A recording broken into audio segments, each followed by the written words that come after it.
ਸਨਮਾਨਯੋਗ ਗੁਰੂ ਰੂਪ ਸਾਧ ਸੰਗਤ ਜੀਓ, ਫਤਿਹ ਪ੍ਰਵਾਨ ਕਰਨੀ। ਵਾਹਿਗੁਰੂ ਜੀ ਕਾ ਖਾਲਸਾ, ਵਾਹਿਗੁਰੂ ਜੀ ਕੀ ਫਤਿਹ। ਇੱਕ ਪੰਕਤੀ ਨੂੰ ਆਧਾਰ ਬਣਾ ਕੇ ਵਿਚਾਰਾਂ ਤੁਹਾਡੇ ਸਮਕਸ਼ ਭੇਟ ਕਰਾਂ।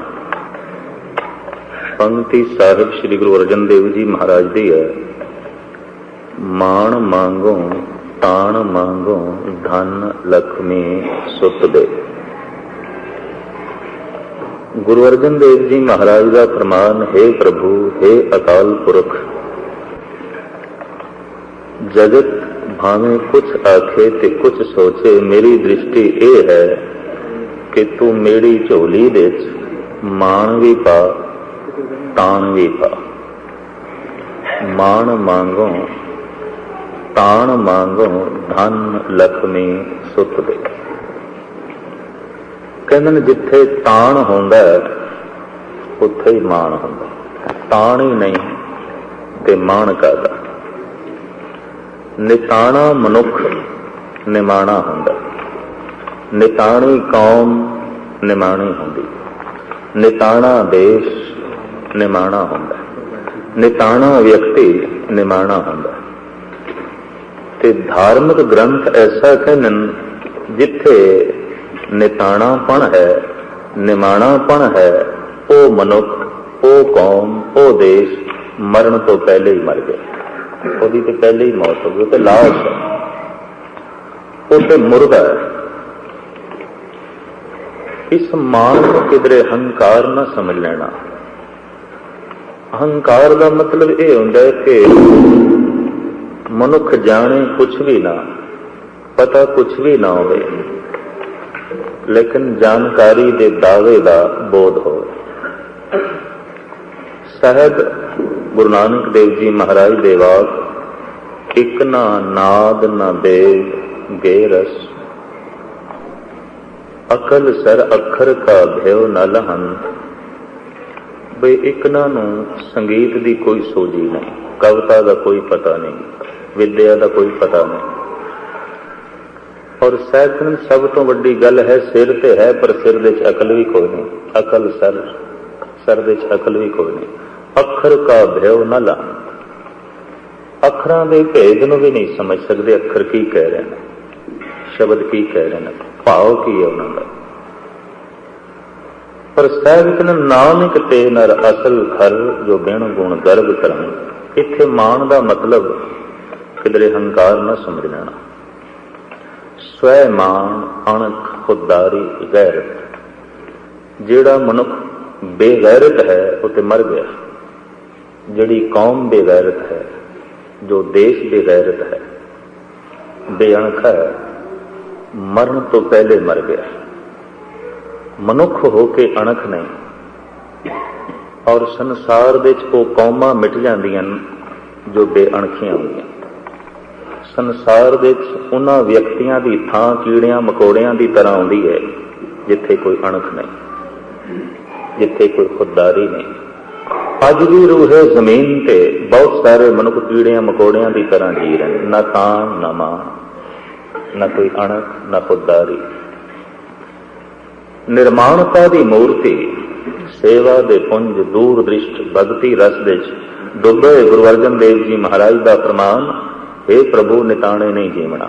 ਮਾਣ ਮੰਗੋ ਤਾਣ ਮੰਗੋ, ਧਨ ਲਖਮੀ ਸੁਤ ਦੇ। ਮੈਂ ਪੁੱਤਰ ਦੀ ਵੀ ਮੰਗ ਕਰਦਾ, ਮੈਂ ਧਨ ਦੀ ਵੀ ਮੰਗ ਕਰਦਾ, ਮੈਂ ਤਾਣ ਦੀ ਵੀ ਮੰਗ ਕਰਦਾ, ਮੈਂ ਮਾਣ ਦੀ ਵੀ ਮੰਗ ਕਰਦਾ। ਧਨ ਤੋਂ ਬਿਨਾਂ ਜੀਵਣਾ ਕੀ ਜੀਵਣਾ, ਪੁੱਤਰਾਂ ਤੋਂ ਬਿਨਾਂ ਜੀਵਣਾ ਕੀ ਜੀਵਣਾ, ਤਾਣ ਤੋਂ ਬਿਨਾਂ ਜੀਵਣਾ ਕੀ ਜੀਵਣਾ, ਔਰ ਮਾਣ ਤੋਂ ਬਿਨਾਂ ਜੀਵਣਾ ਕੀ ਜੀਵਣਾ। ਪੰਕਤੀ ਮਹਲਾ ਪੰਜਵਾਂ ਗੁਰੂ ਅਰਜਨ ਦੇਵ ਜੀ ਮਹਾਰਾਜ ਜੀ ਤੁਹਾਡੇ ਸਾਹਮਣੇ ਰੱਖਦੇ। ਮਾਣ ਮੰਗੋ ਤਾਣ ਮੰਗੋ। ਦਰਅਸਲ ਦੁਨੀਆ ਨੇ ਧਰਮ ਦੀ ਹਕੀਕਤ ਨੂੰ ਸਮਝਿਆ ਨਹੀਂ। ਧਰਮ ਕੀ ਹੈ? ਸਾਡੇ ਦੇਸ਼ ਵਿੱਚ ਦੋ ਤਰ੍ਹਾਂ ਦੇ ਮਨੁੱਖ ਹੋਏ। ਇੱਕ ਕਹਿੰਦੇ ਰਹੇ ਕਿ ਅਸੀਂ ਪਰਮਾਤਮਾ ਦੀ ਖਾਤਰ ਇਸ ਸੰਸਾਰ ਨੂੰ ਛੱਡ ਦੇं, ਤੇ ਕੁਝ ਐਸੇ ਸਨ ਜਿਨ੍ਹਾਂ ਦਾ ਦਾਅਵਾ ਅਸੀਂ ਸੰਸਾਰ ਦੀ ਖਾਤਰ ਪਰਮਾਤਮਾ ਨੂੰ ਛੱਡ ਦੇं। सानू संसार चाहिए।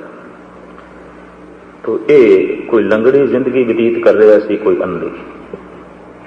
ये दोहां नूं गुरमत ने कबूलिया नहीं। संसार की खातर निरंकार नूं छड्डण दी लोड़ नहीं, ते निरंकार की खातर संसार नूं छड्डण दी लोड़ नहीं। शरीर का गुप्त हिस्सा आत्मा है, आत्मा का प्रगट हिस्सा शरीर है, संसार का गुप्त हिस्सा निरंकार है, निरंकार का प्रगट हिस्सा संसार है। तो दोवें जुड़े हुए, कोई त्यागण की लोड़ नहीं। पर समझ नहीं सी, सूझ नहीं सी। इस वास्ते बाबे ने 9 खंड पृथ्वी का भ्रमण किया। रूहे जमीन के उत्ते किसी अवतारी पुरुष ने इतना भ्रमण नहीं किया। बीज पा छड़िया सी चारों पासे, बाद 9 पातशाहियां उस बीजे हुए बीज नूं गोडी देंदियां रहियां, पानी पांदियां रहियां, खाद पांदियां रहियां, ताकि गुरु नानक दा बीजे होया बीज प्रफुल्लित होवे। और गुरु गोबिंद सिंह जी महाराज तक जाके वो बीज प्रफुल्लित होया सी। ये गल वखरी है कि थोड़े बीज प्रफुल्लित होए, पर होए। एक सियाणे का कहना है कि ठीक है कि मैं समुची जमीन नूं गुलिस्तान नहीं बना सकिया, पर कहंदा जिन्ना जिन्ना गलियां तो मैं लंघिया, कम से कम कंडे मैं जरूर चुने, ताकि लोगों नूं कंडे ना चुभन। माना कि इस जमीन को ना गुलजार कर सके, कुछ हार कम ही कर गए, गुजरे जिधर से हम। तो मान मांगो तान मांगो, धन लक्ष्मी सुख दे। मान किथे हुंदा है? जिथे तान है। तान कहने ताकत नूं, जिथे ताकत नहीं उत्थे मान करदा। निताणे कोल मान नहीं हुंदा, तान वाले कोल ही मान हुंदा। और ये वाक कई थावां ते मिलणगे। तान मां दीवान साचा, नानक की प्रगटे। मान मांगो तान मांगो, धन लक्ष्मी सुत दे। तान साडे देश के शास्त्रकारां ने कई तरह का मनिया। तान यदि थोड़ी जी मैं व्याख्या करते हैं ताकि गल स्पष्ट हो जाएगी। तान ताकत, वो इस तरह गिणती करते हैं, तन दा तान, धन दा तान, बौद्धिक तान, मानसिक तान, ते आखिर विच गल वो मुकांदे ने राजसी तान ते रूहानी तान। ये वख-वख ताकतां ने। जिहड़ी ताकत बंदे कोल होवेगी, जिहड़ा तान होवेगा, मान जरूर होवेगा। क्योंकि तान की छाया है मान। जिथे तान है उत्थे मान आएगा, उत्थे मान परिक्रमा करता है। मान, प्रतिष्ठा, पूजा और इज्जत। तो प्रथम उन्होंने पहल दी है तन का तान। शरीर विच बड़ा बल है, बड़ी ताकत है, यदि भी अपनी गल है। दुनिया के शरीर की बहुती ताकत रखने वालियां नूं भी बड़ा मान मिलता है। जिहड़े पहलवान ने, बड़ा शरीर रिष्ट पुष्ट है, बड़ी ताकत है, बड़ी गल है, उन्हों का शरीर देख के ही हैरानगी आती है कि मनुख का शरीर ऐसा भी हो सकता है। मनुख के शरीर की ऐसी बनतर भी हो सकती है। एक मामूली जिहा मुक्का मनुख नहीं खा सकता, वो इतने खा के भी हसते ही रहते, कोई खास फर्क नहीं पैंदा। और समुची दुनिया दे इस तरह के मनुखों नूं गौरमेंट पद्धर के उत्ते मान दिता जाता है। साडे देश के सब तो वड्डे पहलवान नूं भारत केसरी का खिताब दिता जाता है 26 जनवरी को राष्ट्रपति द्वारा। उन्होंने सन्मानित किया जाता है और उन्होंने लकब देंदे ने भारत केसरी। ये भारत की पवित्र कला है, ते भारत का पवित्र मुजस्मा है केसर की लकब। उन्होंने लकब देंदे है उसदे कोल की सिर्फ तन का तान। पहलवानों के जलूस निकलते हैं, पहलवानों के चेले आते हैं, पहलवानों की बड़ी प्रतिष्ठा होती है, पहलवानों की बड़ी गल है समुची दुनिया जिन्हों के शरीर में बहुता तान है। तो तन का तान भी अपनी थां दे उत्ते एक खास गल रखता है। लेकिन साडे देश के खोजी पुरुषों ने कहा कि जिस बंदे का शरीर बहुता रिष्ट पुष्ट हो जाए, बड़ी ताकत है, पहलवान है, वो बौद्धिक तौर पर हीणा होंदा, कोई बड़ होंदा, कोई बहुती सूझ समझ नहीं आती, क्योंकि सारा समा उसका लग गया है शरीर को रिष्ट पुष्ट करने में। पौष्टिक गिजा खानी ते खाधी हुई गिजा को पचाण वास्ते बड़ी भारी एक्सरसाइज करनी, वर्जिश करनी, ते फिर उसने शरीर को स्टोल बनाना है, ताकतवर बनाना है, तो सारा समा उसका उसदे च लग जाता है। फिलसफा की है, कला की है, ज्ञान की है, विज्ञान की है, इस पासे उसके कोल ना वक्त है ते ना उस तरह की मत रह जाती है। इस वास्ते अक्सर देखने दे आया है कि पहलवान अपने जज्बात पर काबू नहीं पा सकता, बहुत छेती क्रोधी हो जाता, माड़ी जी गल के भी अपने आप तो बाहर हो जाता, पर फिर भी उसकी प्रतिष्ठा है, फिर भी उसकी गल है। कारण तान है को, ते जिथे तान होवेगा मान होवेगा, लाजमी होवेगा। तन के तान तो बाद जिहड़ा दूजा तान मनिया गया वह भी तन नाल संबंधित है, वह है दिमागी तान, बौद्धिक तान। और ये तान भी अपने आले दुआले मान इकट्ठा कर लेंदा है। बल्कि साडे देश के ज्ञानी तो कहते हैं जिथे मान है कुछ ना कुछ तान होवेगा, लाजमी होवेगा,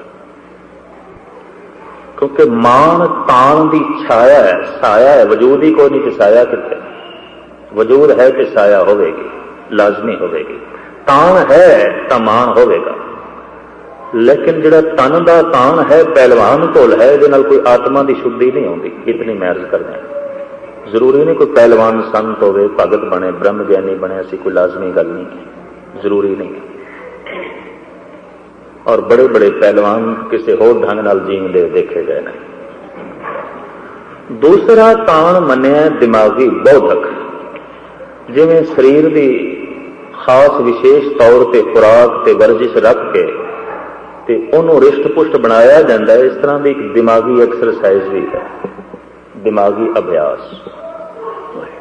फिलोसफर बन गया है, दार्शनिक बन गया है, कवि बन गया है, साहित्यकार बन गया है, दिमाग का धनी बन गया, ये भी एक तान है, तो हुण मान होगा, कुदरती गल है।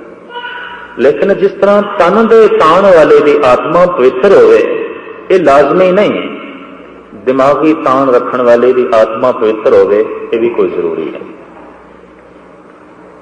दरबार अकबरी दे 9 बंदे ऐसे सन जिन्होंने अकबर कहता सी ये मेरे दरबार के 9 रतन ने।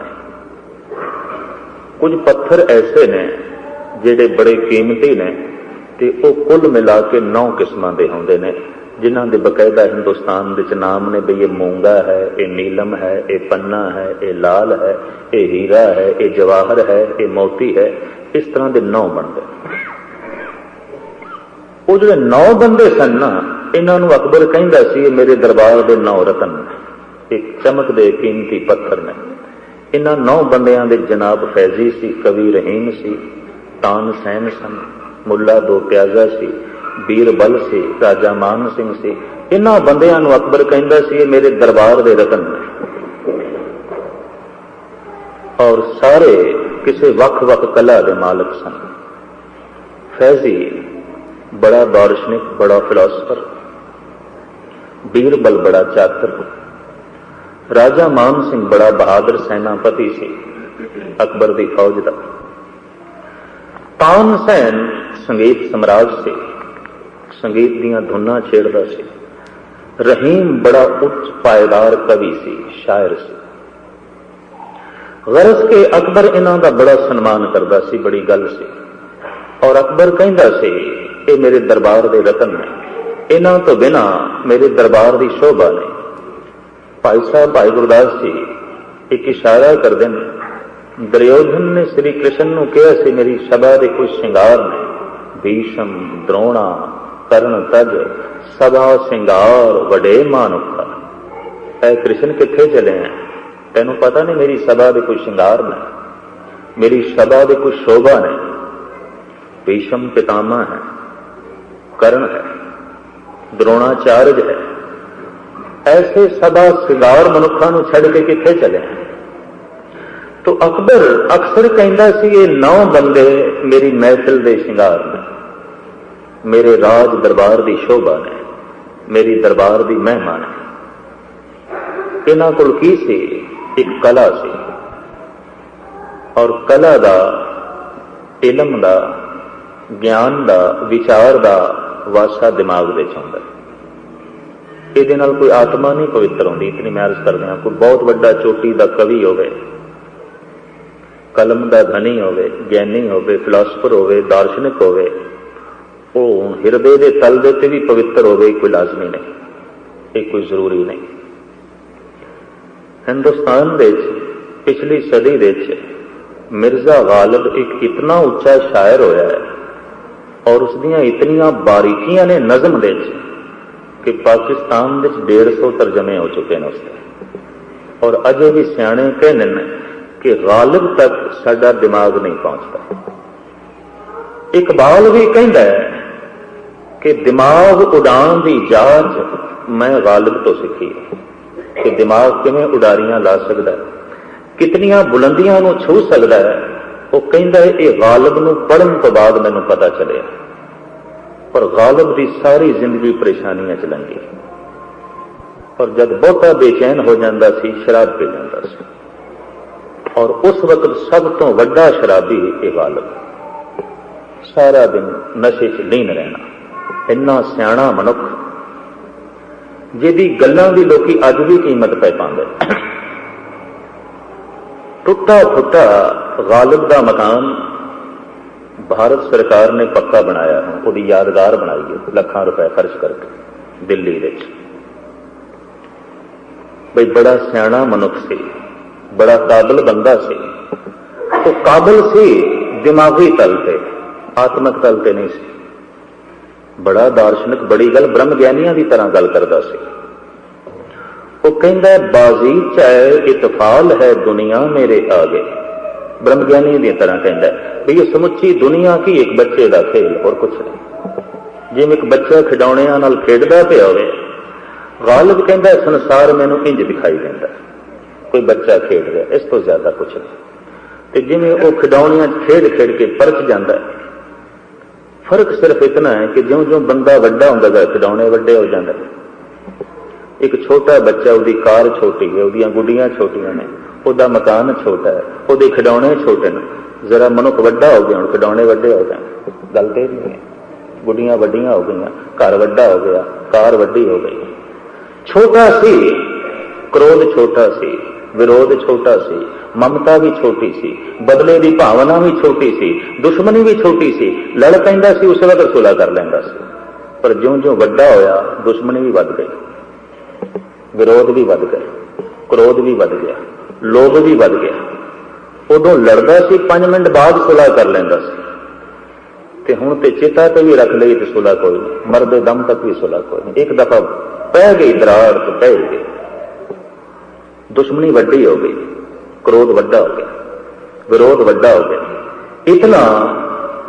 इतनी वड्डी दराड़ पै गई है, हुण पाड़ के सीवने औखे हो जाते, भरने औखे हो जाते, इन्हां दराड़ां नूं पूरना औखा हो जाता है।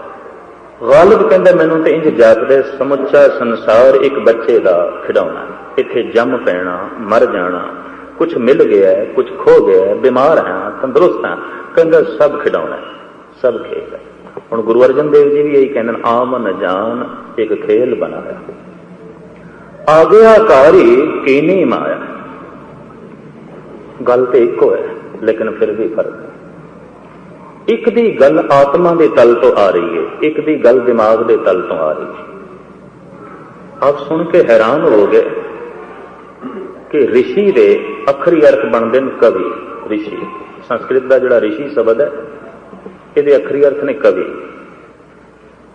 ऋषि वो जिसने रब नूं जाने है ते अपनी जानकारी उस जाने हुए अनुभव नूं गीतां दे राहीं प्रगट किया। गीतां दे राहीं कृष्ण दे जुबान चो जो बोल निकले उन्होंने ते आख्या गीता दे। गीता गीत, आत्मक गीत, प्रभु दे गीत, परमात्मा दे गीत। साहिब गुरु गोबिंद सिंह जी महाराज लिखते हैं जो कुछ बाणी, तो पता की लिखते हैं, कवि आवाज, कवि दे बचन। कवि दे बोल। चौपाई दे ते साफ लिखा, इस तो कई भरम भुलेखे भी पै गए भी शायद एक कवि की बाणी से नहीं। कौन दसे जो गीतां दे राही गल पेश करे है ही कवि। गुरु नानक देव जी अपने आप को शायर कहने, नानक शायर एव कहत है सच्चे परवरदिगारा। भी ये जिहड़ी गल कह रहा है ये नानक शायर कह रहा है, नानक कवि कह रहा है। उर्दू शायर कह देंगे, संस्कृत कवि कह देंगे, गल तो इतनी। लेकिन कवि कवि च फर्क है, शायर शायर विच फर्क है। एक दी गल दिमाग चों आ रही है, एक दी गल गहरे तल चो आ रही है, आत्मा चो आ रही है। शायर जिहदी गल दिमाग चो आ रही है, दावा करेगा ये कविता मेरी है, एक किताब मैं लिखी है, ये लेखनी मेरी है, ये साहित्य मेरा है। पर जिहड़ी गल आत्मा के तल तो आएगी वो कतई ही नहीं दावा करेगा मेरी है। उन्हें तो कह देना जैसे में आवे खसम की बाणी तैसड़ा करी ज्ञान वेला। कसम की बाणी अपने बोल ही नहीं, कोई दावा नहीं मेरे। और गुरु गोबिंद सिंह जी ने कोई दावा नहीं किया। तुसीं पढ़ना बचित्र नाटक, बचित्र नाटक दे ते साफ लफ्ज लिखे ने, अकाल पुरख वाच अस कीट प्रत। अकाल पुरख दे बचन मैं कीड़े नूं, जो कुछ होए मैं कह रहा, मेरे अपने बचन ही नहीं। गल अगों खोल दी, जो निज प्रभ मोह सो कहा सो कहो जग माहे, जो ते प्रभ को ध्यान है अंत सुरभ को ना। जो मैनू परमात्मा ने आख्या मैं जगत नूं कह दिता है, और मेरे अपने कोई बोल नहीं, मेरी अपनी कोई गल। जो निज प्रभ मोह सो कहा सो कहो जग माहे। जगत नूं जो कुछ भी मैं कहा है उही कहा है जो कुछ मैनू अकाल पुरख ने कहा। हजरत मूसा कोतूर ते बैठदा सी, समाधि लांदा सी कि पहाड़ तो जो थले आंदा सी लोग इकट्ठे हो जाते सन। ते मूसा कहंदा सी अज मैनू जो कुछ खुदा ने कहा सुनो, लोग सुनते सन। मुहम्मद साहब भी कह देंगे सन अज जिहड़ा मैनू अलहाम होया है सुनो, अज जो नाजल हुई है गल वो सुनो। सूफी संत भी यही कहते रहे ने, अज जो खुदा बोलिया है वो साडे बोलों के राही सुनो, अज जो रब साडे नाल बोलिया है वो तुसीं सुनो। जिस वक्त समाधि लग जाती है उस वक्त मनुख खो जाता है, उस वक्त परमात्मा ही होता है। उस वक्त जिन्ने बोल ने परमात्मा दे ने, इस समाधि दे उच्चारण किए हुए बोल ने। पर गालिब दे बोल शराब के नशे उच्चारण किए हुए, बेचैनी ते परेशानी दे, दुख दे ते चिंता दे, दिमाग चो निकले। तो जो दिमागी तल तो निकलते हैं वो पुराने हो जाते, बस सुने ते पुराने हो गए। कविता पुरानियां हो जांदियां, महापुरखों के गीत पुराने नहीं आते, क्योंकि वो दिमाग चो नहीं निकले, वो तो आत्मा तो निकले। ते आत्मा सदा नवी है। साहिब मेरा नीत नवा सदा सदा दादा। कवि तो भुलेखा लग जाता है, जिहड़ा गुरु गोबिंद सिंह जी महाराज ने लिखे, कवि ओ बाज बेनती चौपई, कवि दे वचन। बई ये तो शायर की गल है नहीं, अध्यात्मक कवि की गल है। जो एक रवानी होवे, लगा मात्रा की बंदिश दे च होवे ते छंद दे च होवे, ते हुंदी कविता। उन्हें तो कविता ही कहते, उन्होंने तो गीत कहते हैं, वो तो हुंदी शायरी है। उर्दू दे जिहड़ी शायरी उहदे कुछ नज़म होंदी है, नज़म है, गज़ल है, कित्ता है, रुबाई है। कुछ इस ढंग दियां कवितावां उर्दू जगत दे च, बई ये नज़म है, ये गज़ल है, ये कित्ता है, ये रुबाई है। संस्कृत पंजाबी हिंदी जगत दे उत्थे जो कुछ है बई ये सवैया है, ये कवित है, ये छंद है, ये दोहा है, ये श्लोक है। ये संस्कृत की शायरी है, पंजाबी की शायरी है, हिंदी की शायरी। बई ये छंद है, ये दोहा है, ये श्लोक है, ये सवैया है, ये कवित है। पर गजब की गल यह है संस्कृत पंजाबी ते हिंदी जगत दे कि छंद हजारां किस्मां दे, हजारां किस्मां दे। और बहुत सारे छंदां की झलक गुरु गोबिंद सिंह जी ने जाप साहब दे पेश कर दी है। भुजंग प्रयाद छंद, चाचरी छंद, तौ प्रसाद छंद, तुसीं पढ़ोगे दंग रह जाओगे। वो छंदां दे नाम वख वख छंद हैं। चाचरी छंद हिंदुस्तान दे ਜੋ ਕੁਮਾਈਓਂ ਦੀਆਂ ਪਹਾੜੀਆਂ ਨੇ, ਜਿੱਥੇ ਨੈਨੀਤਾਲ ਇਹਨੂੰ ਕੁਮਾਈਓਂ ਦੀਆਂ ਪਹਾੜੀਆਂ ਕਹਿੰਦੇ ਨੇ, ਇਹ ਚਾਚਰੀ ਛੰਦ ਅੱਜ ਵੀ ਉੱਥੇ ਗਾਏ ਜਾਂਦੇ ਨੇ। ਭੁਜੰਗ ਪ੍ਰਿਆਦ ਛੰਦ, ਜਿਸ ਕਵਿਤਾ ਦੀ ਚਾਲ ਸੱਪ ਦੀ ਤਰ੍ਹਾਂ ਹੋਵੇ, ਵਿੰਗੀ ਟੇੜੀ, ਉਹਨੂੰ ਕਹਿੰਦੇ ਨੇ ਭੁਜੰਗ ਪ੍ਰਿਆਦ, ਸੱਪ ਦੀ ਤਰ੍ਹਾਂ ਚੱਲਣ ਵਾਲੀ ਚਾਲ। ਤੋ ਕਵਿਤਾ ਦੀ ਜਗਤ ਵਿੱਚ ਇਹ ਛੰਦ ਵੀ ਆਪਣੀ ਖਾਸ ਥਾਂ ਰੱਖਦਾ ਹੈ। ਤੇ ਭੁਜੰਗ ਪ੍ਰਿਆਦ ਛੰਦ ਦਾ ਇਸਤੇਮਾਲ ਗੁਰੂ ਗੋਬਿੰਦ ਸਿੰਘ ਜੀ ਮਹਾਰਾਜ ਨੇ ਬਹੁਤ ਕੀਤਾ।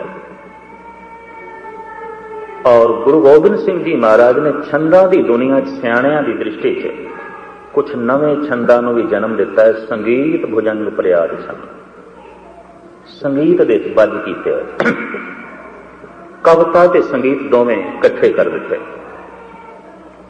ਔਰ ਇਹ ਕ੍ਰਿਸ਼ਨਾ ਅਵਤਾਰ ਦੇ ਵਿੱਚ ਨੇ। ਉਛੰਕੰਤ ਗਾਜੀ ਗਜੰਕੰਤ ਤਾਜੀ, ਡਢੰਕੰਤ ਢੋਲੰ ਭਵੰਕੰਤ ਭੋਲੰ। ਹੁਣ ਇਹ ਬੋਲ ਦਾਦਰੇ ਦੇ ਨੇ, ਤਬਲੇ ਵਿੱਚ ਜੋ ਦਾਦਰਾ ਵਜਾਓ ਨਾ, ਦਾਦਰੇ ਦੇ ਬੋਲ ਨੇ ਤੇ ਇਤਿਹਾਸ ਚੱਲਦਾ ਪਿਆ। ਬਦਕਿਸਮਤੀ ਇਹ ਖੋ ਗਏ। ਇਹ ਨਿਰਮਲੇ ਉਦਾਸੀਨ ਪੜ੍ਹਦੇ ਸਨ, ਪੜ੍ਹਾਉਂਦੇ ਸਨ। ਇਹ ਸਾਰੇ ਛੰਦ ਦਸਮ ਗ੍ਰੰਥ ਵਿੱਚ ਮੌਜੂਦ ਨੇ। ਤੁਸੀਂ ਪੜ੍ਹਦੇ ਜਾਓ, ਤੁਹਾਡੀ ਜ਼ੁਬਾਨ ਤੋਂ ਤਬਲੇ ਦੇ ਬੋਲ ਨਿਕਲਣਗੇ। ਲੇਕਿਨ ਇਤਿਹਾਸ, ਬਕਾਇਦਾ ਇਤਿਹਾਸ ਚੱਲਦਾ ਹੈ। ਉਹਨਾਂ ਛੰਦਾਂ ਦਾ ਨਾਂ ਗੁਰੂ ਗੋਬਿੰਦ ਸਿੰਘ ਜੀ ਨੇ ਰੱਖਿਆ ਹੈ ਸੰਗੀਤ ਭੁਜੰਗ ਪ੍ਰਿਆਦ ਛੰਦ। ਔਰ ਕਨਨ ਟੈਗੋਰ ਰੋ ਉਠਿਆ ਸੀ, ਮਹਾਤਮਾ ਟੈਗੋਰ, ਰਵਿੰਦਰਨਾਥ ਟੈਗੋਰ, ਸੰਗੀਤ ਭੁਜੰਗ ਪ੍ਰਿਆਦ ਛੰਦ ਪੜ੍ਹ ਕੇ ਕਹਿੰਦਾ ਇਸ ਢੰਗ ਨਾਲ ਵੀ ਗੀਤ ਕਹੇ ਜਾਂਦੇ ਨੇ ਕਿ ਗੀਤ ਸੰਗੀਤ ਵੀ ਹੋਵੇ, ਸੰਗੀਤ ਗੀਤ ਹੋਵੇ ਔਰ ਗੀਤ ਸੰਗੀਤ ਹੋਵੇ। ਐਸਾ ਵੀ ਇਸ ਭਾਰਤ ਵਿੱਚ ਕਵੀ ਹੋਇਆ। ਇਹ ਟੈਗੋਰ ਰੋ ਪਿਆ ਸੀ ਪੜ੍ਹ ਕੇ। ਔਰ ਇਹ ਗੁਮਨਾਮ ਹੈ ਐਸਾ ਕਵੀ, ਜਿਹਦੇ ਗੀਤ ਜਗਤ ਤੱਕ ਨਹੀਂ ਪਹੁੰਚੇ, ਜਿਹਦੇ ਗੀਤ ਹੀ ਸੰਗੀਤ ਨੇ। ਕੋਈ ਹੋਰ ਸੰਗੀਤ ਦੀ ਲੋੜ ਹੀ ਨਹੀਂ ਮਿਸ਼ਰਤ ਕਰਨ ਦੀ। ਗੀਤ ਹੀ ਸੰਗੀਤ ਹੈ, ਸੰਗੀਤ ਹੀ ਗੀਤ ਹੈ। ਇਸ ਤਰ੍ਹਾਂ ਦੀ ਸ਼ਾਇਰੀ ਨੂੰ ਜਨਮ ਦਿੱਤਾ ਹੈ ਗੁਰੂ ਗੋਬਿੰਦ ਸਿੰਘ ਜੀ ਨੇ। ਇੱਕ ਹੋਰ ਵੀ ਨਵੀਨ ਕਾਂਡ ਹੈ ਗੁਰੂ ਗੋਬਿੰਦ ਸਿੰਘ ਜੀ ਤੁਹਾਡੇ ਸਾਹਮਣੇ ਰੱਖ ਕੇ ਮੈਂ ਅੱਗੇ ਚੱਲਾਂ। ਸ਼ਬਦ ਬਹੁਤਿਆਂ ਨੂੰ ਕੰਠ ਆਉਣੇਗਾ। ਪ੍ਰਭੂ ਜੂ ਤੋ ਕੈ ਲਾਜ ਹਮਾਰੀ। ਹੁਣ ਅੱਗੇ ਸਤਿਗੁਰੂ ਜਿਸ ਅੱਖਰ ਨੂੰ ਪਹਿਲੇ ਲੈਂਦੇ ਨਾ, ਉਸੇ ਅੱਖਰ ਦੇ ਮੁਤਾਬਿਕ ਸਾਰੀ ਲਾਈਨ ਚਲੇਗੀ। ਪ੍ਰਭੂ ਜੂ ਤੋ ਕੈ ਲਾਜ ਹਮਾਰੀ। ਹੁਣ ਨੰਨੇ ਨੂੰ ਪਹਿਲੇ ਲੈਣਾ। ਨੀਲ ਕੰਠ ਇੱਕ ਸ਼ਬਦ ਹੈ। ਨੀਲ ਕੰਠ ਨਰ ਹਰ ਨਾਰਾਇਣ, ਨੀਲ ਬਸਨ ਬਨਵਾਰੀ। ਨੀਲ ਬਸਨ ਬਨਵਾਰੀ ਇੱਕ ਸ਼ਬਦ ਹੈ, ਨੰਨਾ ਚੱਲਦਾ। ਫਿਰ ਪੱਪਾ ਚਲੇਗਾ ਪਾ। ਪਰਮ ਪੁਰਖ ਪਰਮੇਸ਼ਰ ਸੁਆਮੀ, ਪਰਮੇਸ਼ਰ ਸੁਆਮੀ ਇੱਕ ਅੱਖਰ ਹੈ। ਪਰਮ ਪੁਰਖ ਪਰਮੇਸ਼ਰ ਸੁਆਮੀ, ਪਾਵਨ ਪਵਨ ਆਹਾਰੀ। ਪਵਨ ਆਹਾਰੀ ਇੱਕ ਸ਼ਬਦ, ਪੱਪਾ ਹੀ ਚਲੇਗਾ। ਫਿਰ ਮਾਂ ਚੱਲਦਾ ਹੈ, ਮੰਮਾ। ਮਾਧੋ ਮਹਾਜੋਤ, ਮਹਾਜੋਤ ਇੱਕ ਸ਼ਬਦ ਹੈ। ਮਾਧੋ ਮਹਾਜੋਤ ਮਦ ਮਰਦਨ ਮਾਨ ਮੁਕੰਦ ਮੁਰਾਰੀ। ਹਿੰਦੀ ਸਾਹਿਤ ਦੇ ਕਵੀ ਆਸ਼ਿਸ਼ ਕਰ ਉੱਠਦੇ, ਕਹਿੰਦੇ ਨੇ ਐਸੀ ਦੌਲਤ ਹੈ ਇਹਨਾਂ ਪੁਰਖਾਂ ਕੋਲ, ਸਿੱਖ ਜਗਤ ਕੋਲ। ਜਦ ਕਦੀ ਉਸ ਤਰ੍ਹਾਂ ਦੇ ਸ਼ਾਇਰ ਮੈਨੂੰ ਕਹਿੰਦੇ ਨੇ ਬਈ ਐਸੀ ਦੌਲਤ ਹੈ, ਉਦੋਂ ਹੌਕਾ ਵੀ ਨਿਕਲ ਜਾਂਦਾ। ਇਸ ਦੌਲਤ ਦਾ ਤੁਹਾਨੂੰ ਪਤਾ ਹੈ, ਸਿੱਖ ਜਗਤ ਨੂੰ ਕੱਖ ਨਹੀਂ ਪਤਾ, ਕੋਈ ਨਹੀਂ ਪਤਾ। इकबाल ने एक दहा आह भर के किया है, खजाना हूं छुपाया मुझको मुश्ते खाक सहरा ने, किसी को क्या खबर है कौन हूं मैं किसकी दौलत हूं। कहता बहुत बड़ा मैं खजाना हाँ, पर मिट्टी के ढेर ने मैनू छुपा के रख दिता, दब के रह गए। खजाना हूं छुपाया मुझको मुश्ते खाक सहरा ने, रेत के टिबिया ने मैनू दब छड़े, मरु थल ने मैनू दब छड़े, रेगिस्तान दी रेत दे थल्ले मैं दब के रह गया। खजाना हूं छुपाया मुझको मुश्ते खाक सहरा ने, किसी को क्या खबर है कौन हूं मैं किसकी दौलत हूं। और रेत थल्ले दबे हुए इस खजाने नूं की पता चले, जगत नूं की पता चले। यकीन जानो बहुत बड़ी दौलत है, लड़ाई झगड़े ते वितकरियां दे रेत दे थल्ले असीं इस नूं दबा के रखे है। झूठे पखंड, झूठी मनौत, झूठी सियाणप दी रेत दे थल्ले इस खजाने नूं दबा के रखे, कख नहीं पता। इतना वड्डा खजाना कौम कंगाल है, इतनी वड्डी ज्ञान दी दौलत, लेकिन सियाणे बंदे कहंदे सिख ते मूड़ ने, इन्हां नूं कख नहीं समझ। इते बिल्कुल नादान ने। इन्नी वड्डी दौलत सिर्फ इतनी है कि रोज रेत होर पाई जांदे ने, खजाना होर छुपदा जा रहा, होर दबदा जा रहा। चाहिदा ते इसी रेत एक पासे कर दे, ये खजाने प्रगट होंदे, पर होर रेत पाई जांदे ने वितकरियां दी, दुबदा दी, अज्ञानता दी, पखंड दी, वहम दी, तौमात दी और फोकी सियाणप दी, हंकार दी होर रेत पाई जांदे ने और खजाना होर मरूथल बनता जा रहा है। खजाना रेत का टिब्बा बनता जा रहा है। मैं ऐसा देखा तो रेत के टिब्बियां तो कौन प्रभावित होता है? कोई भी नहीं प्रभावित होता। इतनी मैं अर्ज कर रहा। मरूथल तो कौन? तपदी हुई रेत तो जिथे लू चलती होवे कौन प्रभावित होवे? जिहड़ा तुहाडे कोल आवे ते रेत के टिब्बे दिखाई देवन ते तपदी हुई लू होवे जिहड़ी साड़े अगड़े कौन बैठेगा? कौन आएगा? कौन तुहाडी महफिल च बैठेगा? कौन तुहानू तुहाडे कोल प्रेरणा लेगा? तो जब हिंदी संस्कृत के कवि ऐसा कहते हैं भाई इन्नी वड्डी दौलत है, गुरु गोबिंद सिंह जी ने ऐसा कहा, कमाल है उन्होंने एक कथनी। गुरु गोबिंद सिंह जी दी बारीकियां किसी वक्त मैं थोड़े सामने रखांगा, सिर्फ शायरी की, कविता की, बशर्ते किसी के अंदर कोई कविता की मस हो, कोई शायरी का शौक हो, साहित्य का प्रेमी हो, कला का प्रेमी हो। गुरु गोबिंद सिंह जी निरे सूरमे नहीं, निरे संत नहीं ने, निरे सिपाही नहीं ने, उच्च पद्धर के कवि ने, महान शायर ने, कविओबाज। वो जी गल कहते कवि के बचन, कवि के बोल, कवि के गीत, कवि की गल। तो जिसकी कविता आत्मा के गहरे तल तो आवे वो रब्बी शायर है, ते जिहदी कविता दिमाग चो आवे वो सिर्फ शायर है, सिर्फ कवि है। गल दोहां दी इक्को होवेगी, एक दी गल फिक्की पैगी, एक दी गल फिक्की नहीं पैगी, एक दी गल पुरानी हो जाएगी, एक दी सदियां लंघ जान, युग लंघ जाए, गल पुरानी नहीं हो। बस इतना ही फर्क है। तो गालिब दीयां गल्लां पुरानियां हो गईयां, चुक के परे सुट दित्तियां गईयां।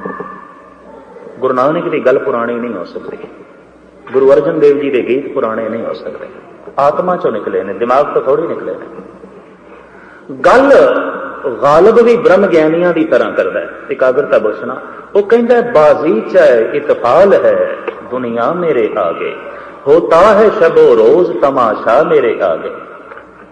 कहता दिन रात मैं ये बच्चे का तमाशा देखदा, दुनिया दिन चढ़ रहा है फिर डुब रहा है, मनुख जम रहा है फिर मर रहा है, हुणे रो रहा सी हुणे हस रहा है। बच्चों की खेल, जब हसदा पे तो हस, फिर रोंदा क्यों है? जब रोंदा पे तो फिर रो, फिर हसदा क्यों? जे जी रहे हैं तो फिर जी, मरदा क्यों है? कि जब मर रहे हैं तो फिर पुनर्जन्म क्यों? गरज के गालिब कहते थे खेल है, एक तमाशा है, होता है शबो रोज तमाशा मेरे आगे। एक खेल है औलंग औरंग सुलेमान मेरे नजदीक। तख्ते सुलेमानी, सुलेमान मिस्र इजिप्ट का एक बहुत बड़ा बादशाह होया, बड़ा सियाणा सी, बहुत सियाणा सी, बड़ी गहरी दृष्टि रखता सी। ਇਹਦੀ ਸਿਆਣਪ ਦੀ ਪ੍ਰੀਖਿਆ ਲੈਣ ਵਾਸਤੇ ਇੱਕ ਬਹੁਤ ਵੱਡਾ ਫਕੀਰ ਆ ਗਿਆ ਸੀ ਔਰ ਉਹਦੇ ਹੱਥ ਦੇ ਵਿੱਚ ਦੋ ਫੁੱਲ ਸਨ, ਇੱਕ ਕਾਗਜ਼ ਦਾ ਸੀ, ਇੱਕ ਅਸਲੀ ਸੀ। ਪਰ ਕਾਗਜ਼ ਦਾ ਫੁੱਲ ਐਸਾ ਬਣਾਇਆ ਕਿ ਉਹ ਅਸਲੀ ਨੂੰ ਵੀ ਮਾਤ ਕਰਦਾ ਸੀ। ਤੇ ਜੋ ਬਾਦਸ਼ਾਹ ਦੇ ਦਰਬਾਰ ਵਿੱਚ ਆਇਆ, ਕਹਿਣ ਲੱਗਾ ਸੁਲੇਮਾਨ ਐ ਰਾਜਨ ਐ ਬਾਦਸ਼ਾਹ, तेरे नाल जरूरी गल्लां करनियां ने, पर मैं पहले वेखना चाहना तेरी अकल कित्थे खड़ी है। ऐसा ना होवे कि मैं चौथी मंजिल ते खड़ा होवां, तू खूह दे बैठा होवें ते साडे बोल आपस दे मिलणगे नहीं, मेरी गल हवा च खो जाएगी, तेरी गल खूह च खो जाएगी, दोवां दा संबंध नहीं जुड़ेगा। इस वास्ते मैं देखना चाहना तू खड़ा कित्थे है। और यकीन जानो महापुरुष की खास दृष्टि होंगी, वेखना चाहता अगला खड़ा कितने। जे उस पद्धर ते ही नहीं खड़ा तो इस दे नाल की चर्चा, इस दे नाल की गल। और गुरु नानक ने तो साफ कह दिता सी कि मूर्खे नाल ना लुझी, ना लुझी ना टकराई, उदा तल हो रहा है और भगत का तल हो रहा है। फकीर से सियाणा से दूरदृष्ट से कहने लगा बादशाह गल मैं बाद विच करनी है, पर यह दस मेरे हाथ च जिहड़े दो फुल ने ये असली केड़ा ते नकली केड़ा है, ये दस पहले, इस तो बिना मैं गल नहीं करांगा। सुलेमान आखिर सुलेमान सी, हिंदुस्तान विच कहंदा है बनिया सुल्तान फिरदा है, सुलेमान बनिया फिरदा है, आम कहावत है। सुलेमान बहुत सियाणा सी, हर सवाल का जवाब उसदे कोल सी। सुलेमान कहने लगा 5-10 छिन तू ठहर, क्योंकि मेरे दरबार दे इस महल के दरवाजे सारे बंद ने, मेरा दम घुट रहा। दरबारियां नूं क्या खोलो, बारियां भी खोलो, पर्दे भी हटाओ, सब खोल दिते। बाहर बगीचा सी बड़ा खूबसूरत, आखिर राजे का महल से। एक शहद की मक्खी आई, वो असली फुल ते बैठ गई। सुलेमान कहने लगा, आ जिहड़ा सज्जे हथ दे फुल है ना, फकीर साईं ही असली है। फकीर कहने लगे, ये तेनों किस तरह पता होया? कहता मनुख धोखा खा सकता है, मक्खी नहीं धोखा खा सकती। मनुख धोखा खा सकता है, पशु नहीं धोखा खा सकते। मैं देखे शहद की मक्खी जिस फुल ते बैठी असली होगी, ये क्यों कागजी फुल ते बैठेगी, ये क्यों नकली फुल ते बैठेगी?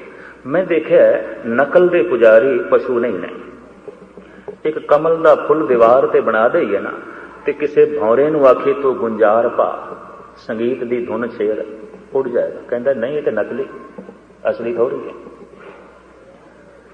एक दरिया बना दईए पर्दे ते या दीवार ते, चित्रकार बना देंगे हूबहू, ते किसी मछली नूं आखी तू कलोल कर, तड़प तड़प के मर जाएगी, तो नकली है, तो असली थोड़ी।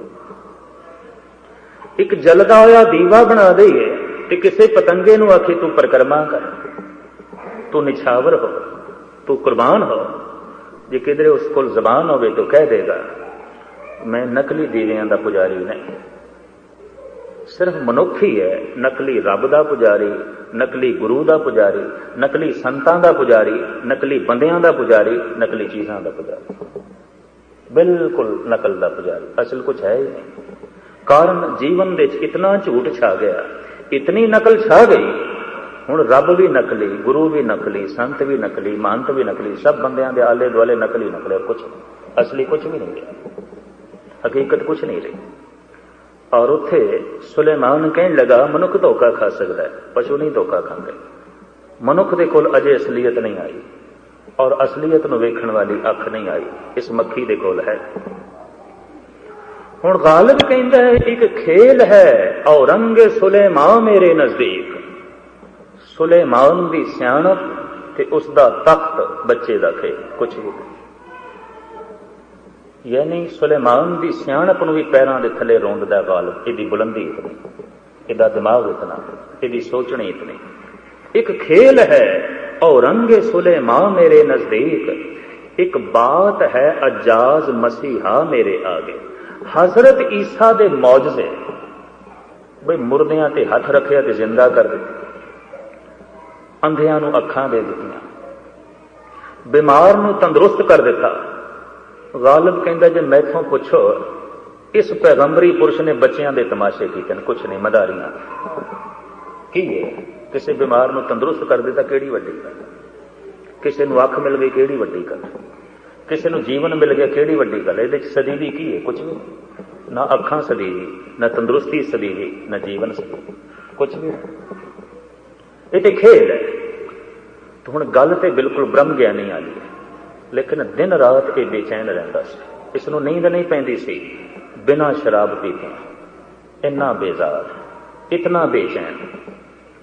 और ये जब मरण लग्या ते आले दुआले शागिर्द खड़े सन, ते कहने लगे उस्ताद संसार तो एक बड़ा कीमती मनुख जा रहा है, बड़ा कीमती बंदा, जिहदी दिमाग की उडारी बड़ी सी, ते जांदियां जांदियां साडी झोली च कोई शिक्षा दीक्षा पा जाओ, कोई कीमती गल। गालिब कहंदा वक्त नहीं, बस सिर्फ शराब लिया छेती, दम निकलदे पे। वो चेले कहंदे ने खुदा नूं याद करो, खुदा नूं, रब नूं याद करो।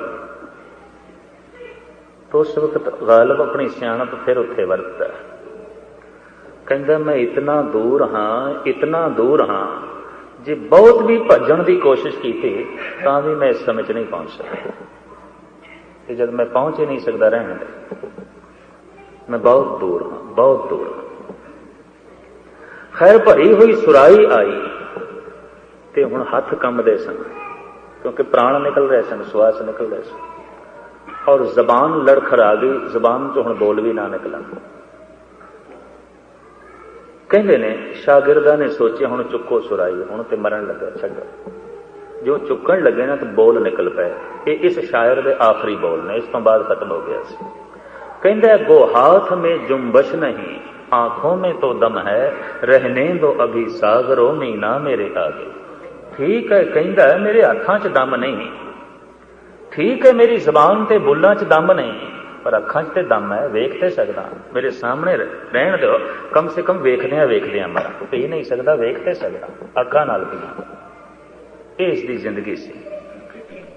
लेकिन अज 150 इसके तर्जमे ने और स्कूलों कॉलेजों पढ़ाया जाता, लोग इनू पढ़ के पाकिस्तान में PhD करते, डिप्लोमे लेंदे, बड़ियां गल्लां ने, लेकिन सारी जिंदगी इसकी बेचैनी परेशानी नाल गुजरी। हिरदे की जिसनों पवित्रता कहते हैं वह भी इसके नेड़े नहीं आई सी। इतनी गल स्पष्ट है कि यह आदर्शवादी जरूर से। ये कहता है वफादारी, मैं बई धर्म किसनों मनदा, तेन पूछा गया से धर्म की है, तो कोई मजहबी भी है कि नहीं, किसी मजहब का पुजारी भी है कि नहीं। कहता मेरी राय यह है वफादारी बशरते अस्तवारी, असल ईमा है मरे बुतखाना में ब्राह्मण जागाड़ो काबा में। कहता असली ईमान है वफादारी, विश्वास, भरोसा, सिदक। कहता अगर एक ब्राह्मण बुतां की पूजा करदियां करदियां भरोसे च मर जाए तो उहदा अकीदा ते भरोसा भी उत्थे ही होवे। कहता उसकी कबर मदीने च बनाओ, मुहम्मद साहब के सामने कोल बनाओ। वो मुहम्मद साहब तो घट नहीं है, वो मुहम्मद साहब तो थले नहीं है। इत्थों पता चलता है ये सोचण समझण का ढंग की सी।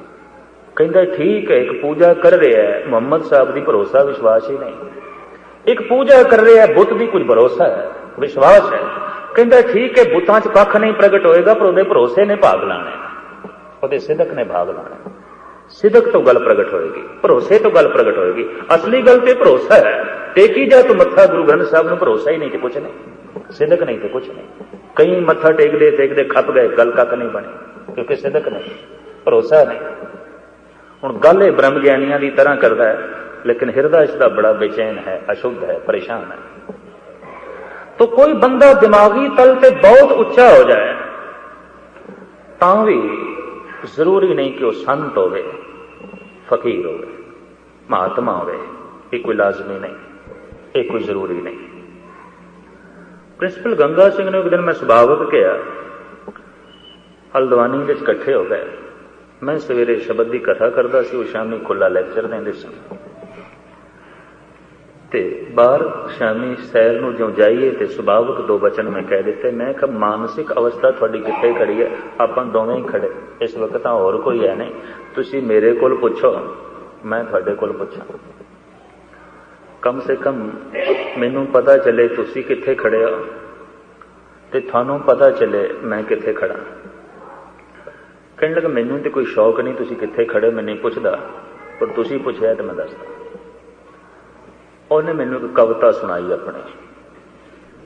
कहंदा दिल सागर सागर दे वांगर सी, अत डूंघा अड़िया, ज्ञान विचार सिदक दे मोती, पादा ताने घड़िया, पर ए बाण कुचज्जी मेरी बाहर बोल लुटाया, जप तप दी खट्टी ना खट्टी खाली पिरदर खड़िया।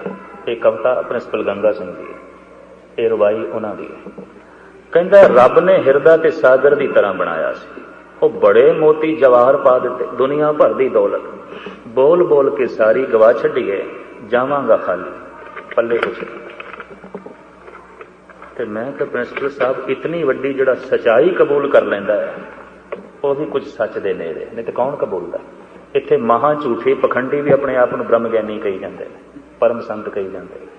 इतनी सच्चाई तुसीं मन लई, कुछ ना कुछ हिरदा सच दे नेड़े, वरना इतनी सच्चाई कौन कबूल करता है, इतनी सच्चाई कौन प्रवान करता है।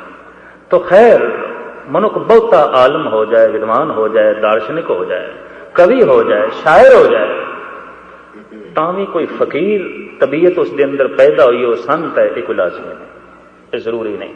लेकिन उसकी मान प्रतिष्ठा होगी, क्यों कि दिमागी ताण है, इस ताण के आले दुआले मान जरूर आएगा।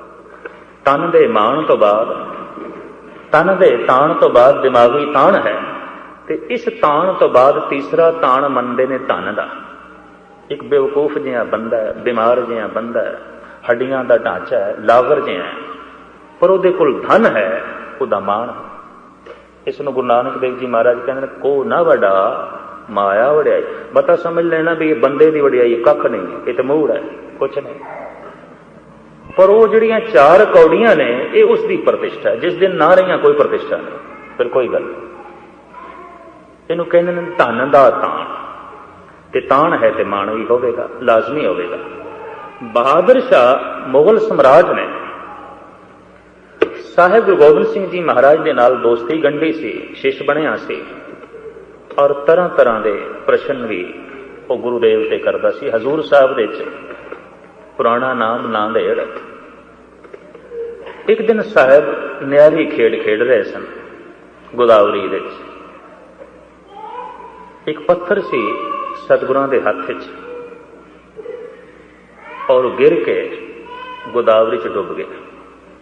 ਜਿਉਂ ਡੁੱਬ ਗਿਆ ਤੇ ਬਹਾਦਰ ਸ਼ਾਹ ਨੂੰ ਪੁੱਛਦੇ ਨੇ ਸਾਹਿਬ ਵੀ ਬਹਾਦਰ ਸ਼ਾਹ, ਇਹ ਮੁਗਲ ਬਾਦਸ਼ਾਹ ਦੱਸ, ਇਹ ਪੱਥਰ ਕਿਉਂ ਡੁੱਬ ਗਿਆ?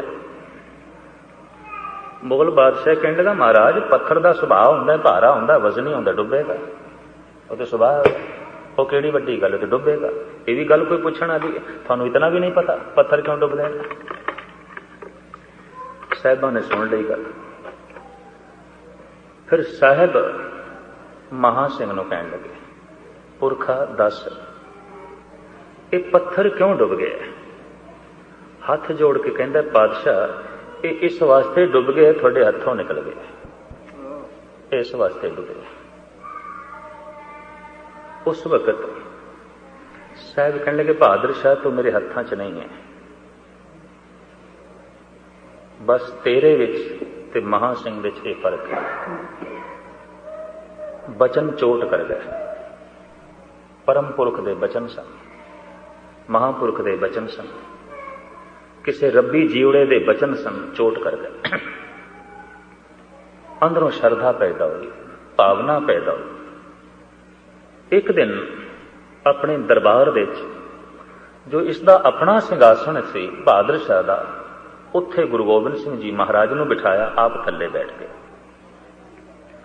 ਹੁਣ ਬਹਾਦਰ ਸ਼ਾਹ ਦਾ ਜਿਹੜਾ ਮਜ਼ਹਬੀ ਗੁਰੂ ਸੀ ਸੈਯਦ, ਜੋ ਉਸ ਨੂੰ ਦੀਨੀ ਤਾਲੀਮ ਦਿੰਦਾ ਸੀ, ਮਜ਼ਹਬ ਦੇ ਮਸ਼ਵਰੇ ਦਿੰਦਾ ਸੀ, ਕਿਉਂਕਿ ਮੁਗਲ ਬਾਦਸ਼ਾਹ ਜੋ ਫੈਸਲਾ ਕਰਦੇ ਸਨ, ਉਸ ਫੈਸਲੇ ਦੇ ਉੱਤੇ ਮੋਹਰ ਫਿਰ ਕਾਜ਼ੀ ਦੀ, ਸੈਯਦ ਦੀ ਜ਼ਰੂਰ ਲੱਗਦੀ ਸੀ। ਉਹਨੂੰ ਕਹਿੰਦੇ ਸਨ ਇਸਲਾਮੀ ਫੈਸਲਾ, ਇਹ ਸ਼ਰਅ ਦੇ ਮੁਤਾਬਕ ਫੈਸਲਾ। ਤੋ ਜਿਹੜਾ ਰਾਜ ਗੁਰੂ ਉਸਨੇ ਰੱਖਿਆ ਹੋਇਆ ਸੀ, ਜਿਹੜਾ ਸੈਯਦ, ਉਹਨੂੰ ਅੱਗ ਲੱਗ ਗਈ ਬਈ ਤਖਤ ਤੇ ਗੁਰੂ ਗੋਬਿੰਦ ਸਿੰਘ ਜੀ ਬੈਠ ਗਏ, ਬਹਾਦਰ ਸ਼ਾਹ ਦੇ ਤਖਤ ਤੇ ਬਹਾਦਰ ਸ਼ਾਹ ਥੱਲੇ ਬੈਠਾ ਦਰਬਾਰੀਆਂ ਵਿੱਚ। ਸੈਯਦ ਕਹਿੰਦਾ, ਇਸ ਤਰ੍ਹਾਂ ਦਾ ਮਾਣ ਤੇ ਕਦੀ ਮੈਨੂੰ ਬਹਾਦਰ ਸ਼ਾਹ ਨੇ ਨਹੀਂ ਦਿੱਤਾ, ਹਾਲਾਂਕਿ ਮੈਂ ਦੀਨੀ ਤਾਲੀਮ ਦੇਣਾ, ਮਜ਼ਹਬੀ ਗੁਰੂ ਹਾਂ, ਇਸ ਦਾ ਮੁਖੀ ਹਾਂ, ਸੈਯਦ ਹਾਂ। ਅੱਗ ਬਗੋਲਾ ਹੋ ਗਿਆ। ਪਰ ਡਰਦੇ ਮਾਰੇ ਨੇ ਬਹਾਦਰ ਸ਼ਾਹ ਤੋਂ ਤੇ ਕੋਈ ਪੁੱਛ ਨਾ ਕੀਤੀ, ਤੇ ਗੁੱਸਾ ਕੱਢਣ ਲੱਗ ਪਿਆ ਗੁਰੂ ਗੋਬਿੰਦ ਸਿੰਘ ਜੀ ਤੇ। ਕਹਿੰਦਾ, ਮਹਾਰਾਜ ਤੁਹਾਨੂੰ ਲੋਕੀ 10ਵਾਂ ਗੁਰੂ ਨਾਨਕ ਕਹਿੰਦੇ ਨੇ, ਵਲੀ ਅੱਲਾ ਕਹਿੰਦੇ ਨੇ, ਪੈਗੰਬਰ ਕਹਿੰਦੇ ਨੇ, ਜਗਤ ਗੁਰੂ ਕਹਿੰਦੇ ਨੇ, ਤੇ ਤੁਸੀਂ ਦੱਸ ਸਕਦੇ ਹੋ ਤੁਹਾਡੇ ਕੋਲ ਕੋਈ ਕਰਾਮਾਤ ਹੈ?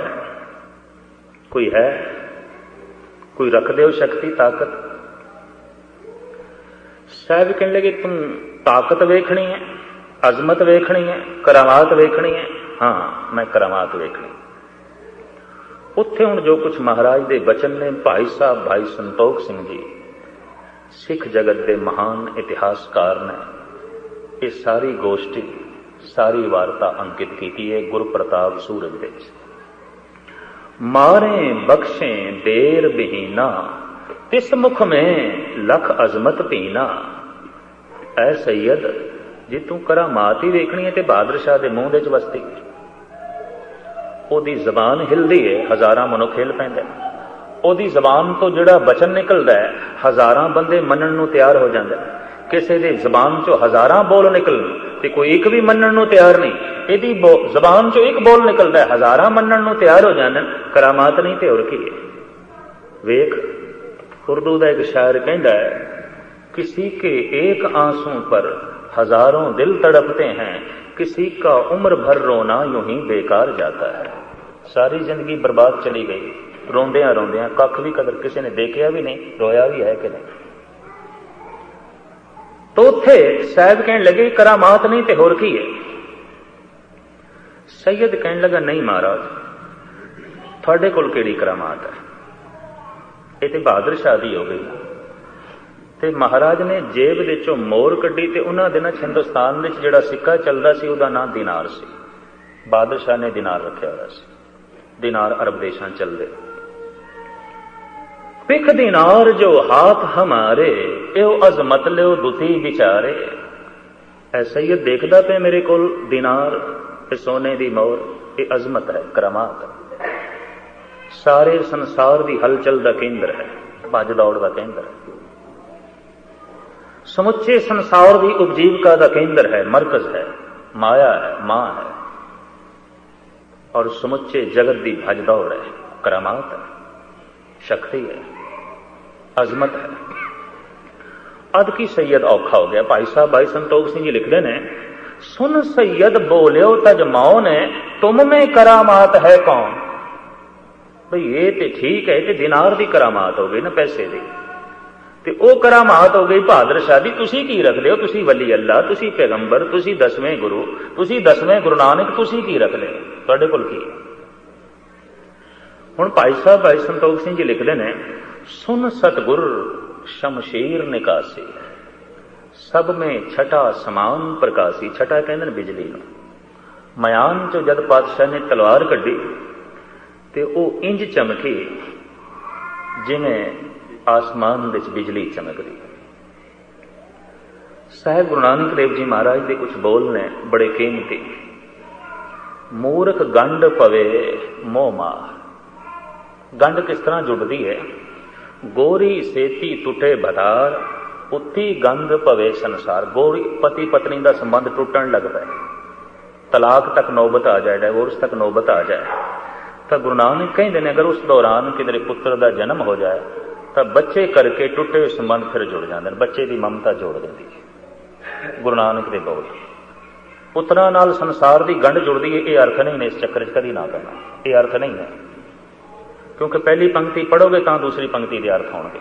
गोरी सेती टुटे भदार, पत्नी नालों पति टुटन लगे, नौबत तलाक तक पहुंचे, तो पुत्ती गंढ भवे संसार, पुत्र करके टुटा रिश्ता फिर जुड़ जाता है औलाद करके। क्योंकि मर्द नूं भी सोचना पै जाता, स्त्री नूं भी सोचना पै जाए बच्चे कितने जाणगे। इस तरह की भावना टुटे दिल फिर जोड़ देती है, इस तरह की गल टुटे रिश्ते नूं फिर जोड़ देती है। गोरी सेती टुटे भतार, पुत्ती गंढ भवे संसार। फिर साहिब कहते ने, चूंकि लंबे चौड़े दो शब्द ने, किसी वक्त खुलासा मैं थोड़े सामने रखांगा। हुण मुर्दियां नाल किस तरह संबंध जोड़िए, मोयां नाल, जीवलियां नाल किवें संबंध जोड़िए, इस सारे दे उत्ते साहिब गुरु नानक ने रोशनी पाई है। पर मूर्ख दे नाल किस तरह संबंध जोड़िए मैं इन्नी गल कर। मूर्ख गंढ पवे मोह मार, ये अकल नाल नहीं समझते, विचार नाल नहीं समझते, फिलसफे नाल नहीं समझते, कविता नाल नहीं समझते, क्योंकि सिर विच अकल ही नहीं, उसकी वरतन की जांच ही कोई नहीं। हुण गुरु नानक दे बोलने जो मिठ बोलड़ा जी हर सज्जन स्वामी, मूर्ख गंढ पवे मोह मार, इनू ते चार मुखियां ला दो तां ही समझेगा, उंज नहीं समझेगा, उस तो बिना नहीं, उस तो बिना नहीं गल बनेगी। खैर सतगुरां ने गुरु नानक दे जो बोल ने उन्होंने प्रगट किया, म्यान चो तलवार कट ली। सुन सतगुर शमशीर निकासी, सब में छठा समान प्रकाशी, तत्क्षण बदन पीत होए गए, लोचन समुख न करते भय। सारे दरबारियां दे चेहरे पीले पै गए, ऐ की हो गया, तलवार कट ली ते खैर कोई नहीं हो, कुछ ना कुछ होगा। तत्क्षण बदन पीत होए गए, पीले पै गए चेहरे, लोचन समुख न करते भय। हूं सतगुर की तरफ कोई अखा नहीं करता, सारियां दे सिर नहीं, तलवार कट ली नंगी। तेज दिपत श्री मुख ते कहें, प्रकाश दी मूर्ति तेज दे पुन। गुरु गोबिंद सिंह जी महाराज बोल रहे हैं, भाई साहब लिखते हैं, तेज दीपत श्री मुखते कहें ये भी करामात एक है। सैयद ए भी एक करामात है। वेखिए मेरे को हुण तू मूहों बोल ते मैं तेनू करामात दिखावा, बोल। ਉਹ ਕਹਿਣ ਲੱਗਾ महाराज नहीं मैं तो उंज बचन बिलास करने सन, उंज थोड़े नाल विचार वटांदरा करना सी। साहब कहने लगे नहीं विचार वटांदरा बाद हुण तू बोल करामात दिखा मैं तेनू दिखावा। हथ जुड़ गए, कंबन लग गया। साहब कहने लगे बहादुर शाह ये सारे जादू टोने ठंडे पै जाने, मैं अपने खालसे नू यह करामात देनी, मैं हिंदुस्तानियों नू यह करामात देनी, मैं जगत नू यह करामात देनी। ये धागे तवीज करदा सी ना, ये जादू टोने करदा सी। खिमा करनी मैं गुरुद्वारियां दे इकट्ठ दे च देखिया जरूर ਸਰੋਤਿਆਂ ਨੂੰ, पर कदी कदी देखना है तो धागे तवीज़ां दे पुजारी ने गुरु ग्रंथ साहब की पूजा है, निरा ही पखंड है इन्हां दा। गल तो कुछ होर है, असल तो कुछ होर है। और मैं इस तरह के सैकड़े संत महंत देखे ने जिन्हां दा कम सिर्फ धागे तवीज़ ते ही चलता है, और उन्हां दा इष्ट देव धागा तवीज़ है, कोई गुरु ग्रंथ साहब नहीं, शब्द नहीं, गुरमत नहीं। बिल्कुल निकम्मे चक्रां च जिथों गुरु नानक गुरु गोबिंद सिंह जी ने सानू कढ़िया सी उसे पताल च फिर सुट दिता इन्हां लोकां ने। इस अनपढ़ टोले ने जिन्हां नूं गुरबाणी की कोई बोझ नहीं सी, समझ नहीं सी, निकम्मे चक्रां च सानू जोड़िया। मैं उत्थे इलाहाबाद विच देखिया सारा दिन धागे तवीज़ एक संत वंडी जाए, उंज अंधा सी, नेत्रहीन सी ते पिस्टल 2 पाया। मैं कहा मारेगा तो अपने चेलियां नूं ही मारेगा और किस नूं मारेगा। पिछले दिने पठानकोट विच निहंग सिंह उन्होंने टकरे तो फिर तां ही सीधा होया, उंज नहीं सीधा होया। मैं तो ਉਹਦੇ ਨਾਲ विचारां ही करनियां सन। एक माता आई, उन्हें किधरे मत्था टेकिया तो कहने लगी संत जी मेरे मत्थे च हमेशा पीड़ रहिंदी है, तुसीं कोई बख्शिश करो। मैं विचे बोल पिया, मैं कहा मां तैनूं पीड़ रहिंदी, किसी वैद कोल जा, किसी डॉक्टर कोल जा। कहने लगी गैनी जी तुहाडी गल नहीं, मैं संतां नाल गल करनी। मैं कहा ठीक है तूं कर, संतां नाल ही करना।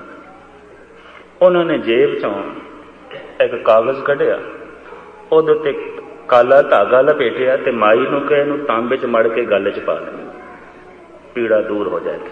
तो मैनूं असलीयत का पता सी। जो चली गई ना माता, मैं कहा संत जी थानूं जद मत्थे च पीड़ आउंदी है सैरीडाउन की गोली खांदे, एस्परो खांदे, तो उन्होंने धागे ते कहंदे तू ज्ञानी सिंह है ना, तैनूं कख नहीं पता। तो मैं कहा रब इहो जिहां दा संत बनावे ही ना मैनूं, मैं बनना ही नहीं। मैं किहड़े चक्कर जगत नूं यही झूठ सिखाना और यही झूठ चलता है। ऐसा ना समझना कोई इत्थे असी बहुत बौद्धक तौर पर तरक्की कर गए हैं, नहीं। हिंदुस्तान तो बाहर मैं ज्यादा पखंड देखे, बहुत ज्यादा देखे, इस तरह के वहम तमाद बहुत देखे, इस तरह के गलत गल्लां बहुत देखिया। उसे संत नूं फिर मैं रांची देख लिया। एक दंपति आए, पति पत्नी, अधकड़ उम्र हो गई सी, घर दे किधरे औलाद नहीं सी, ते लगे जोदड़ी करना बई संत जी साडे घर औलाद नहीं है। संतां ने ओही कागज़ ते ओही काला धागा, सारिया बीमारियां का एको इलाज रखे हुआ से ऐ लपेटे, ते बई इहनूं सोने विच मड़ के गल च पा लेना, सोने च। वो चूंकि मामूली रोग से तांबे च मड़ना सी, जरा खास रोग से सोने च मड़ना सी। गल जिहड़ी इतनी ते ज्यों वो चले गए तो फिर मैनूं कहना पिया, हालांकि वो औखा बड़ा सी। कहने लगा गैनी जी तू इत्थे भी है? मैं कहा होर इत्थे भी है। तो सुभावक मैं पूछ लिया, मैं कहा इन्हां दे घर औलाद हो जानी है? कहने लगे हाँ हो जानी। मैं कहा जिहड़ियां मुर्गियां ने, सूर ने, कुत्ते ने, इन्हां नूं भी तुसीं धागे तवीज़ देंदे हो, 10-10 बच्चे इन्हां दे हो रहे हैं। ये जन्म मरण हमरे वस ना, ये जोर न जीवन मरण न जोर। ये तो जन्म मरण करतार के हथ च, जे अज तेरे हथ च तो करतार की पूजा की कोई लोड़ ही नहीं, परमात्मा की प्रतिष्ठा की कोई लोड़ ही नहीं। फिर ईश्वर बेमैनी हो जाती है अगर जन्म मरण मनुख के हथ च, कोई लोड़ ही नहीं पूजा करने की। दो ही चीज़ां ने साडे कोल नहीं, असीं अपनी मर्जी के मुताबिक नहीं जमे। कोई कह सकता मैं अपनी मर्जी के मुताबिक माँ बाप नूं चुनिया तो जमे, कोई नहीं जमे।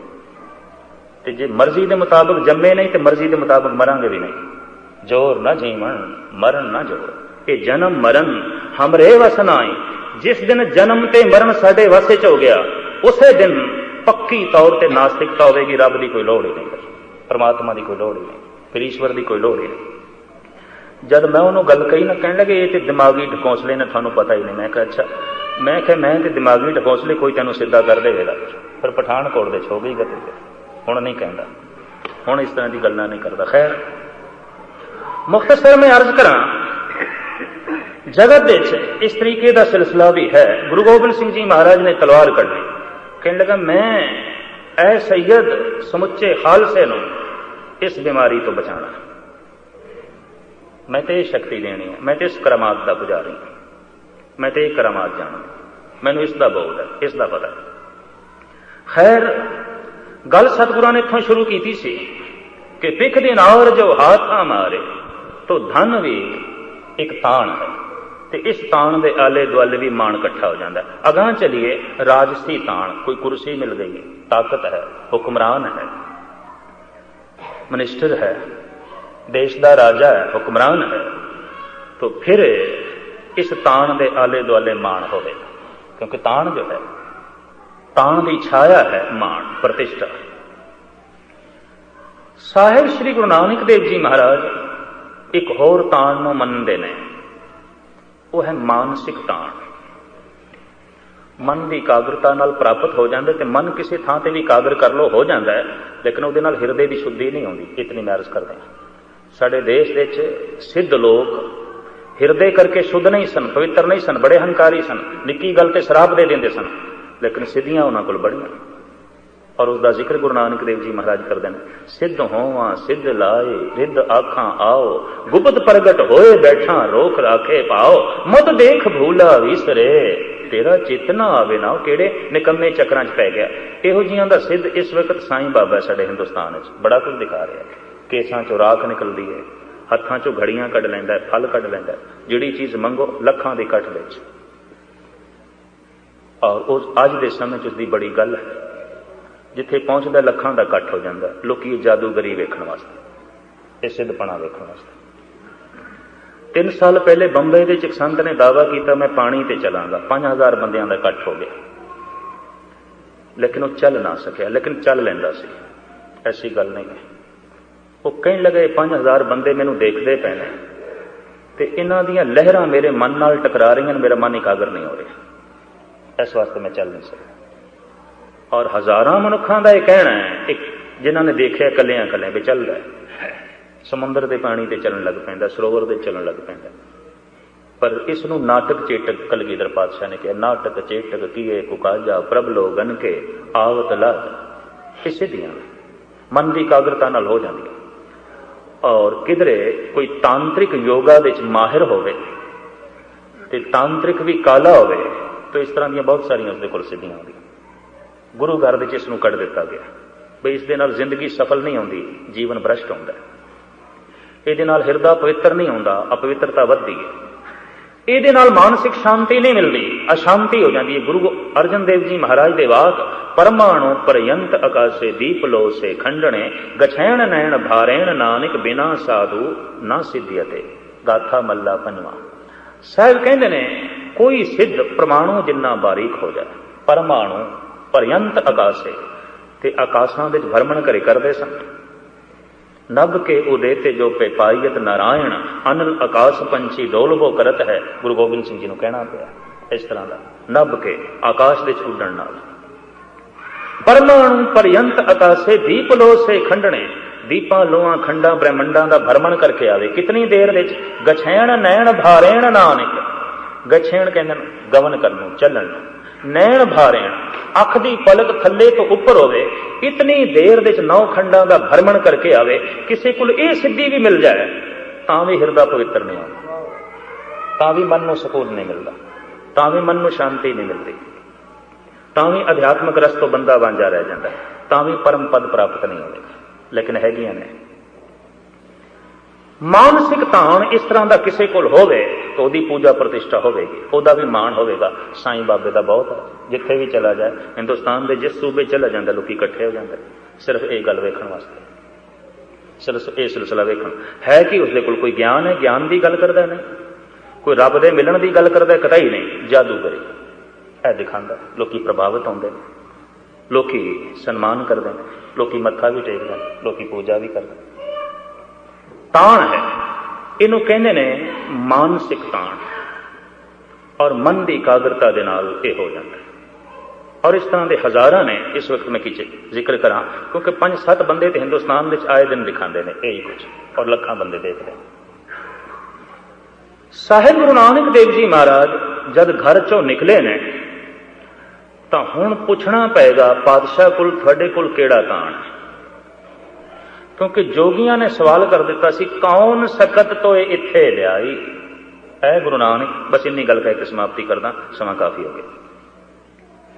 किहड़ी शक्ति तुहानूं सुमेर पर्वत ते साडे कोल ले आई है? इत्थे कोई नहीं आ सकदा। इन्नी चोटी ते, इस 16,000 बुलंद चोटी ते बिना रस्ते दे तुसीं आ गए, किस तरह आए? कौन सकत तो इत्थे ले आई? किहड़ी शक्ति तुहानूं इत्थे ले आई? दिसण नूं ते तुसीं बच्चे, कुछ भी नहीं, पर जापदा कोई गल है। पर वो गल की है? किहड़ी सिद्धि है तुहाडे कोल? की कुछ है? उत्थे साहिब कहंदे सिद्धो तुसीं भुलेखे च, मैं सिद्ध नहीं, मेरे कोल कोई सिद्धि नहीं। बिना नाम तो, बिना संगत तो, बिना बाणी तो मेरे कोल होर कोई ओट नहीं, मेरे कोल कोई आसरा नहीं। भाई साहब ने ये लंबी चौड़ी कथा लिखी है। जिस वक्त गुरु नानक देव जी महाराज चले ने, ये सारियां ताकतां गुरु नानक नूं सजदा करदियां सन। मलक भागो जैसा धनवान गुरु नानक नूं मत्था टेकदा, बाबर जैसा हुक्मरान गुरु नानक नूं मत्था टेकदा, कौड़े राक्षस जैसा पहलवान जो 10 बंदियां नूं पकड़ लवे ते जान नहीं छुड़ा सकदे सन, सतगुरु नूं मत्था टेकदा। ते बनारस दे पुरोहित बड़े बड़े गुणवान दार्शनिक कवि गुरु नानक नूं मत्था टेकदे, सजदा करदे ने। बड़े बड़े तांत्रिक ए सिद्ध सुमेर पर्वत दे जो मानसिक सिद्धि रखते सन, मन का ताण रखते सन, मन की एकाग्रता दे नाल बहुत कुछ प्राप्त कर लिया सी, वो भी गुरु नानक नूं मत्था टेकदे सन। की सी? जिथे सारियां ताकतां चुक गईयां, नाम की कला, बाणी का प्रताप। जिस हिरदे च बाणी वस जाती है, जिथे नाम का रस वस जाता है, दुनिया की सारी ताकत सजदा करती है। हर ताकत नूं झुकना पैंदा है, हर ताकत परिक्रमा करती है, हर ताकत कदमां दे चाहुंदी है। इस वास्ते गुरु नानक का संदेश, गुरु नानक का यह उपदेश कि नाम ते बाणी तो बिना किसी होर नूं ताण ना समझना।